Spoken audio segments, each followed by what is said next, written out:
नमस्कार विद्यार्थी मित्रांनो, तर आपण बिझनेस स्टॅटिस्टिक्स अँड मॅथमॅटिक्सचा तिसरा चॅप्टर बघत होतो. ते म्हणजेच काय, परमुटेशन अँड कॉम्बिनेशन. तर परमुटेशन अँड कॉम्बिनेशन मधील परमुटेशन हा भाग झालेला आहे, थेरॉटिकल भाग. त्यावरती जवळपास आपण 20-25 पेक्षा जास्त प्रॉब्लेम घेतलेले आहेत, बरोबर. आता आपल्याला या लेक्चर पासून कॉम्बिनेशन काय आहे हे समजून घेऊन त्याचं सूत्र आणि लगेच प्रॉब्लेम घ्यायचे. तर बघा मग कॉम्बिनेशन.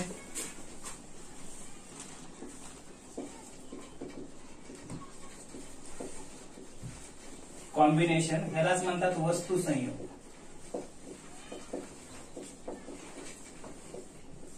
वस्तू संयोग. आता समजून घ्या.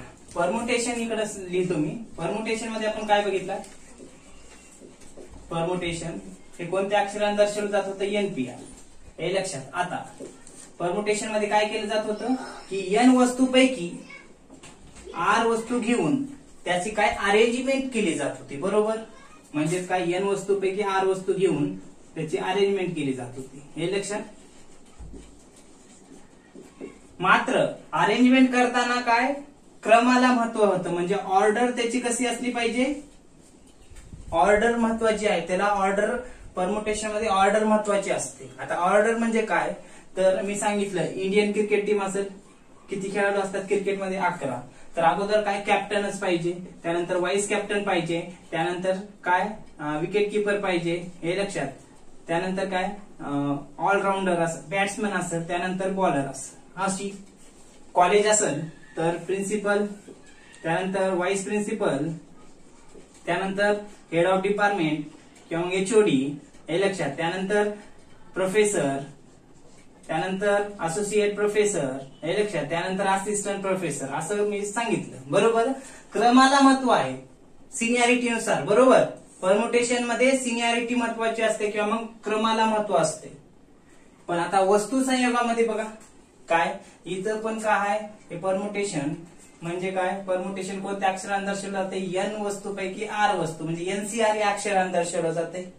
आता NCR पैकी म्हणजे N म्हणजे काय, तर N वस्तूपैकी R वस्तू घेऊन त्याची काय करणं, सिलेक्शन करणं, निवड करणं, हे लक्षात. म्हणजेच काय, सिलेक्शन, निवड, हे लक्षात. इथं काय, ऑर्डर इम्पॉर्टंट नसते. Order not important. इथं काय होतं, परमुटेशन मध्ये ऑर्डर मस्ट होती, बरोबर. पण इथं अरेंजमेंट करताना किंवा सिलेक्शन करताना काय, ऑर्डर महत्वाची नसते. मग तुम्ही कॉम्बिनेशन करताना काय करू शकता, अगोदर वाईस कॅप्टन घेऊ शकता, नंतर कॅप्टन घेऊ शकता, अगोदर बॉलर घेऊ शकता, मग विकेट किपर घेऊ शकता, काहीही घेऊ शकता. कशात, कॉम्बिनेशन मध्ये, हे लक्षात. पण इकडे काय होतं की अगोदर ह्याच्यानुसारच घेतलं पाहिजे, क्रमाला महत्व आहे इथं. पण इथं क्रमाला महत्व नाही, हे लक्षात. क्रम इकडे मस्त होता, इकडे गरज नाही. पुढे इकडे सूत्र काय होतं, तर NPR बरोबर N फॅक्टोरियल डिवाइडेड बाय कंसात N minus R bracket close factorial होतं. तर इकडे सूत्र बघा काय, तर NCR आता, बरोबर. मग N फॅक्टोरियल, आता R फॅक्टोरियल कंसात N minus R bracket close factorial, असं. किंवा काही वेळेस कसं असते, N फॅक्टोरियल डिवाइडेड बाय कंसात N minus R bracket close factorial आणि इथं R फॅक्टोरियल, असं सुद्धा असू शकते, हे लक्षात. म्हणून या पद्धतीने काय, आपल्याला कॉम्बिनेशन करते वेळेस अरेंजमेंट कशाही पद्धतीने करा, सिलेक्शन कशाही पद्धतीने करा. इथं काय ऑर्डर इम्पॉर्टंट नसते.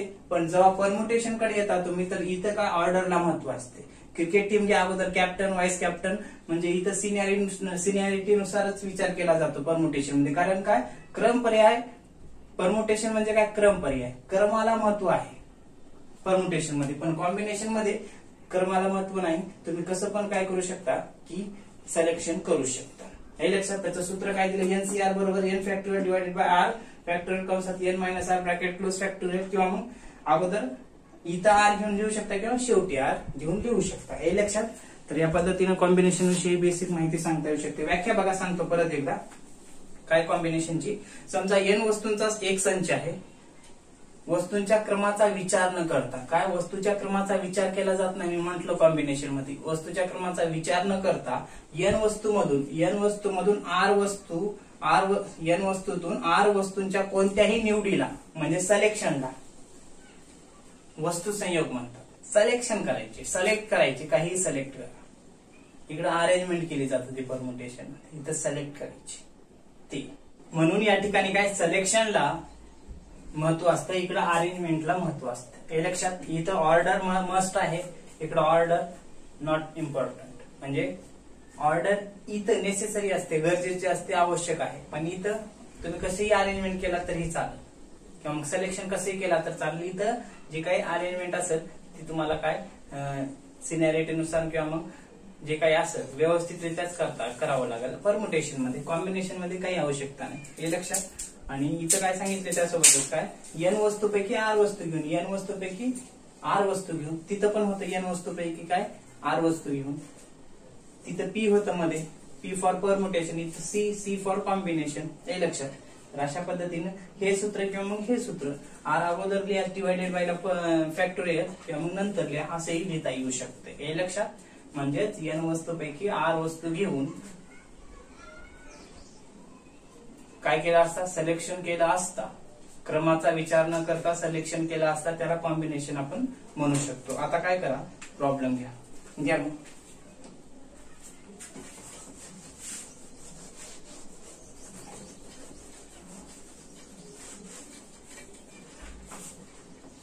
Problem number 1 per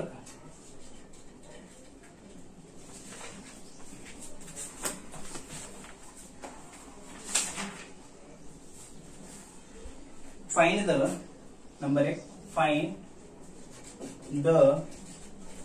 number 1 find the number of combination. तिथं काय होतं वाक्यामध्ये, प्रश्नामध्ये परमुटेशन होतं, इथं combination. Find the number of combination of the letter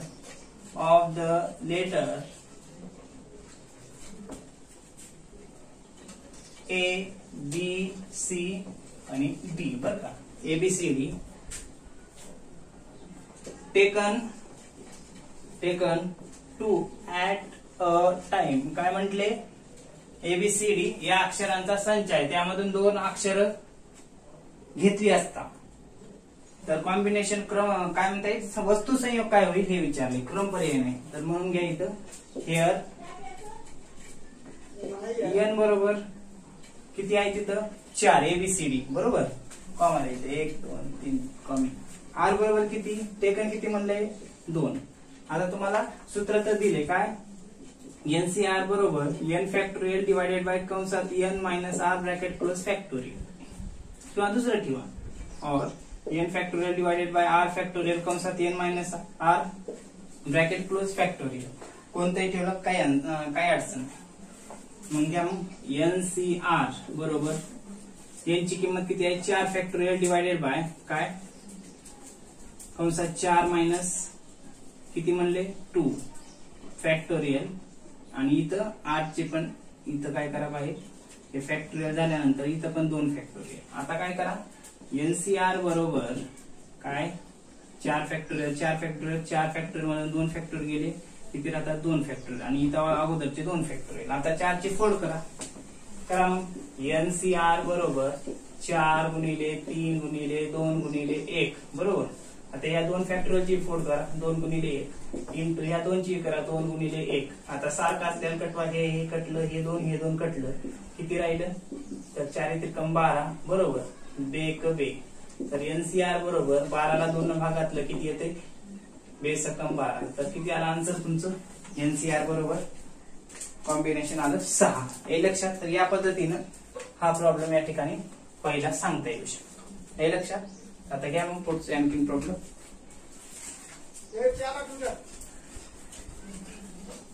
घ्या मग पुढचे प्रॉब्लेम.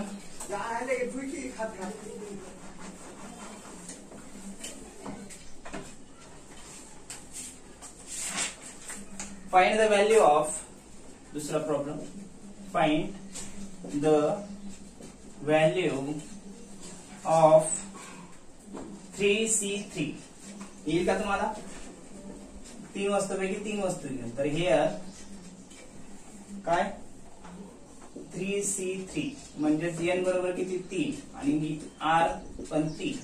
हे तुम्हाला तर सोल्युशन घ्या मग काय NCR बरोबर n फॅक्टोरियल डिवायडेड बाय दुसरं सूत्र ठेवून काढू कोणते ठेवला तेच r फॅक्टोरियल कंसात n minus r bracket close factorial तर NCR बरोबर काय 3 फॅक्टोरियल डिवायडेड बाय 3 फॅक्टोरियल कंसात 3 मायनस 3 ब्रॅकेट क्लोज फॅक्टोरियल आता NCR बरोबर काय 3 फॅक्टोरियलला 3 फॅक्टोरियल ह्या 3 फॅक्टोरियलला 3 फॅक्टोरियल 3 मधून 3 गेले 0 ब्रॅकेट क्लोज फॅक्टोरियल हे लक्षात आता NCR बरोबर काय करा वरल्या 3 ची फोड करा 3 2 1 ह्याची पण फोड करा किंवा मग इथं 1 मिनिट थांबा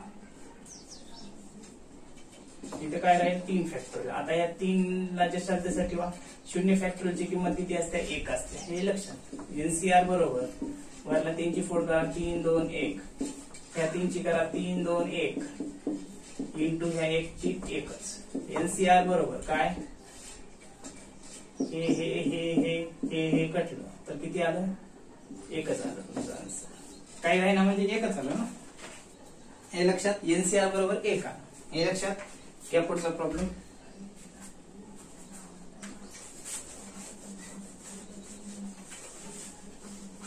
आणखी 2 घेऊ आणि थांबू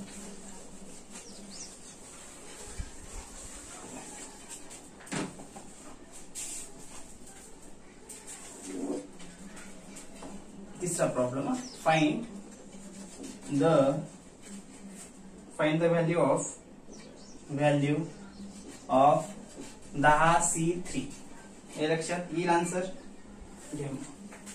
सोल्युशन काय n बरोबर किती आहे 10 r बरोबर 3 सूत्र NCR बरोबर काय n फॅक्टोरियल डिवायडेड बाय कंसात इथं r फॅक्टोरियल कंसात n minus r bracket plus factorial या मग NCR बरोबर 10 फॅक्टोरियल r ची किंमत किती आहे 3 इथं 10 मायनस 3 ब्रॅकेट प्लस फॅक्टोरियल पुढे NCR बरोबर काय 10 ला 10 फॅक्टोरियल हे 3 फॅक्टोरियल जे आले तसं 10 मधून 3 गेले 7 फॅक्टोरियल हे लक्षात आता NCR बरोबर वरल्या 10 ची फोड करा 1 युनिट 10 9 8 7 6 हे लक्षात नंतर काय 6 5 4 3 2 1 डिवायडेड बाय ह्या 3 ची करा 3 गुणिले 2 गुणिले 1 ह्या 7 ची करा कंटिन्यू 7 6 5 4 3 2 1 सारखा असलेला कटवा काय कटल हे हे हे हे हे हे हे हे हे हे हे हे हे हे लक्षात काय राहिलं मग वरती NCR बरोबर 10 9 8 राहील आणि खाली 3 2 1 राहील गुणाकार करा 10 गुणिले 9 गुणिले 8 किती येईल 10 गुणिले 9 गुणिले 8 येईल 720 720 भागिले 3 दुनी 6 6 1 6 भागाला तर किती येईल NCR बरोबर किती येईल 120 हे लक्षात हा झाला प्रॉब्लेम 3 नंबरचा घ्या पुढचा प्रॉब्लेम 4 नंबरचा फाइंड द व्हॅल्यू जरा वेगळा घेऊ का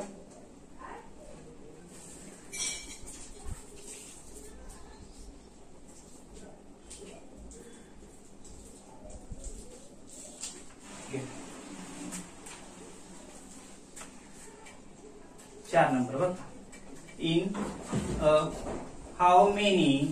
how many ways can a committee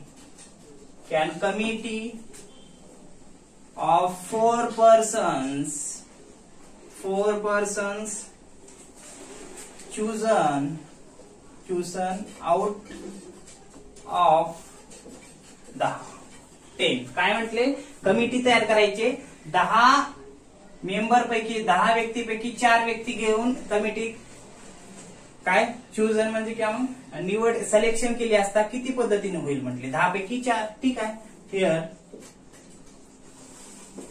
काय हिअर काय n बरोबर किती 10 r बरोबर किती 4 ठीक आहे सूत्र तर माहित आहे NCR बरोबर काय n factorial divided bye r factorial कंसात n minus r bracket plus factorial हे लक्षात एनसीआर बरोबर 10 फॅक्टोरियल इथं किती 4 कंसात 10 मायनस 4 ब्रॅकेट क्लोज फॅक्टोरियल. आता एनसीआर बरोबर काय करावं लागेल 10 फॅक्टोरियल तसेच ठेवा डिवायडेड बाय 4 तसं ठेवा 10 मधून 4 गेले 6 फॅक्टोरियल राहील बरोबर. पुढे एनसीआर बरोबर काय म्हटलं 10 फोड करा 10 गुणिले 9 गुणिले 8 गुणिले 7 गुणिले 6 गुणिले 5 गुणिले 4 गुणिले 3 गुणिले 2 गुणिले 1 हे लक्षात डिवायडेड बाय 4 फोड करा 4 3 2 1 ह्या 6 पण करा 6 5 4 3 2 1 कटवा सारखं असलेलं हे कटलं किती राहिलं वरती मग एनसीआर बरोबर 10 9 8 7 भागिले 4 3 2 1 एनसीआर बरोबर काय 10 गुणिले 9 गुणिले 8 गुणिले 7 यांचा गुणाकार करा 10 गुणिले 9 गुणिले 8 गुणिले 7 5040 बरं का भागिले 4 ते 12 12 दोन्ही 24 24 1 24 भागिले 24 करा तर किती येईल आन्सर तुमचं एनसीआर बरोबर 24 न 5040 ला भाग करा ते 210 पद्धतीनं कमिटी काय करता येईल ती तयार करता येईल. हे लक्षात हे झालं काय कॉम्बिनेशन वरती चौथा प्रॉब्लेम हे लक्षात.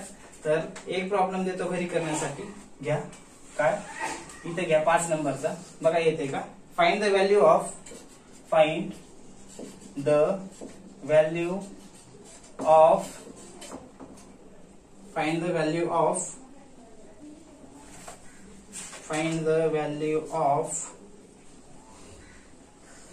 12C3 हे सोडवा हे लक्षात. तर या ठिकाणी थांबू राहिलेले प्रॉब्लेम पुढल्या लेक्चर मध्ये घेऊ. ओके.